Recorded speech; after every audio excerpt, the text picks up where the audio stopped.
교육도 패션과 같이 유행이나 트렌드를 쫓는 시대. 빠르게 변하는 교육 트렌드를 읽고 폭넓은 사고와 창의적인 감각이 필요한 이 직업. 네, 안녕하세요. 장훈입니다.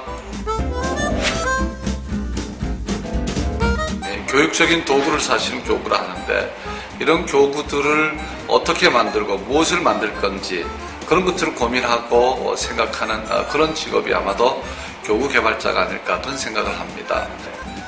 그렇다. 교육의 이해를 돕기 위한 교구를 만드는 직업이 바로 교구 개발자. 주인공은 초중 고등학생들의 수학 전문 교구를 개발하고 있다는데 교구 개발은 혼자서도 할 수 있는 일인가요? 교구 개발은 대체로 여러 명이 함께 팀으로 작업하는 게 제일 좋습니다. 혼자서 교구 개발하고 제작해서 보급하는 사람도 종종 있죠. 그러나 우리 교구 개발자가 직업으로서 가려면 지속적으로 연구할 수 있는 그런 박물관이나 또 교구 콘텐츠 업체나 이런 데 가서 팀으로 작업하는 게 아마 제일 바람직하리라 보고 있습니다. 학생들에게 효과적으로 교육 내용을 전달하기 위해 교육 전문가의 조언, 팀원들과의 아이디어 회의는 필수. 그렇다면 지금부터 교구가 어떤 과정을 거쳐 개발되는지 알아볼까요? 이제 어떤 교구를 만들 건가를 결정하고 나면 이제 이 교구를 어떤 크기로 또 어떤 원리로 물건으로 만들어내야 되는 고민을 시작해야 됩니다. 이때는 색깔이나 또는 안정성이나 이런 것들을 고려해서 물건의 모습을 결정하게 되겠죠. 그렇게 무엇을 어떻게 만들어야 하는지 결정이 되면 그 다음 단계, 도면을 작성하는 일이다. 지금은 어떤 작업 중인가요? 지금은 포슬리 연결 장치라고 하는 교구를 만들어 보려고 합니다. 그래서 이게 지금 컴퓨터로 현재 움직이는 그림을 그려 놓았는데 이제 이것을 실제로 물건으로 만들 때 어떤 문제가 있는지 그런 것들을 현재 고민하고 있습니다. 이렇게 개발한 교구를 컴퓨터 그래픽을 통해 시뮬레이션 작업을 해보는 것 역시 그들의 몫이다. 그렇다면 이런 과정을 거쳐 탄생한 교구는 어떤 모습을 하고 있을까? 그저 평범하게만 보이는 교구를 들어 보이는 주인공. 하지만 이 교구에는 엄청난 수학적 비밀이 감춰져 있다고 한다. 이 교구는 정육면체를 3등분하는 교구입니다. 아주 굉장한 교구죠. 이게 정육면체의 3절단은 매우 쉬운 두부 자르기도 있지만 이게 좀 어렵죠. 근데 여기서부터 곡면으로 가면 정육면체 3절단이 무한히 많다는 뜻이 되는 거죠. 교구에 담겨있는 비밀을 알아가는 재미. 학생들이 그 재미를 느낄 때 가장 보람을 느낀다는 주인공. 교구 개발자가 되기 위해서는 어떻게 해야 하나요? 아마 수학 교구 개발자는 수학과로 가거나 수학 교육과를 가는 게 아마 제일 좋을 것 같고요.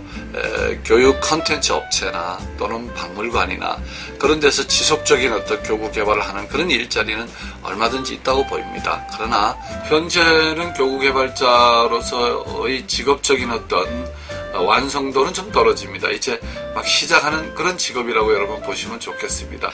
굳이 꼭 대졸이나 이런 학력이 없어도 저는 가능하다 그렇게 보이기도 합니다. 수학 교구를 개발하는 주인공의 회사에서는 정기적으로 특별한 프로그램을 운영하고 있다.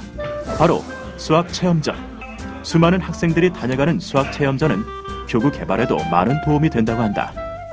이런 교구들 보니까 평소에는 사용할 수 없었던 그런 교구들이 많아서 되게 신기하고요. 그러니까 수학을 싫어하는 애들이 많은데 호기심을 더 많이 줄 수 있을 것 같아요.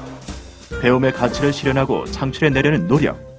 교구 개발자들에게도 점점 새롭고 구체적인 역할이 요구되고 있다고 한다. 그렇다면 교구 개발자에게 필요한 자질은 무엇인가요? 교육 과정에 대한 이해가 좀 높아야 될 거고 어떤 교구를 만들 건가 또 그 교구를 어떤 수학 교육적 목표로 만들 건가 하는 것들을 잘 결정할 수 있기 때문입니다. 그 다음에는 이제 좀 넓은 건축이나 미술, 기계 이런 것에 관심을 좀 가질 필요가 있습니다. 그래서 교구라고 하는 것은 한 부분만 써서 만들어지는 게 아니라 이것저것 함께 가야 되기 때문에 기계적인 또 미술적인 또 건축적인 이런 요소들이 필요하다고 봅니다. 학습자들의 공감을 이끌어내야 하기에 끊임없이 고민하고 공부해야 하는 교구 개발자. 그것은 그들에게 주어지는 숙제이기도 하지만 언제나 새로운 즐거움이 된다. 교육에 있어 훌륭한 교사, 능동적인 학습자도 중요하지만 올바르고 효율적인 도구 또한 필수적입니다. 학습자 스스로 배움의 즐거움을 느낄 수 있게 앞에서 끌어주고 뒤에서 받쳐주는 든든한 후원자, 바로 교구 개발자들입니다. 교구 개발자가 되기 위해서는 보통 대졸 이상의 학력이 필요하다고 합니다. 유아를 대상으로 한 기업에서는 2년제 대학교 이상을 요구하기도 하는데 교육 관련 학과 이외에 국어, 영어, 수학 등 해당 과목별 전공학과 출신이면 유리하다고 합니다. 교구 개발자들은 주로 교구 제조업체로 진출합니다. 어느 정도 경력이 쌓이면 프리랜서로 활동할 수 있고 교구 제조업체의 경우 공채를 통해 신입, 경력직을 모집하고 있습니다. 학습자들이 어떻게 하면 조금 더 즐겁고 효과적으로 학습할 수 있을까 고민하고 연구하는 교구 개발자. 우리에게 지속적으로 배움의 길을 열어주는 또 다른 선생님 아닐까요?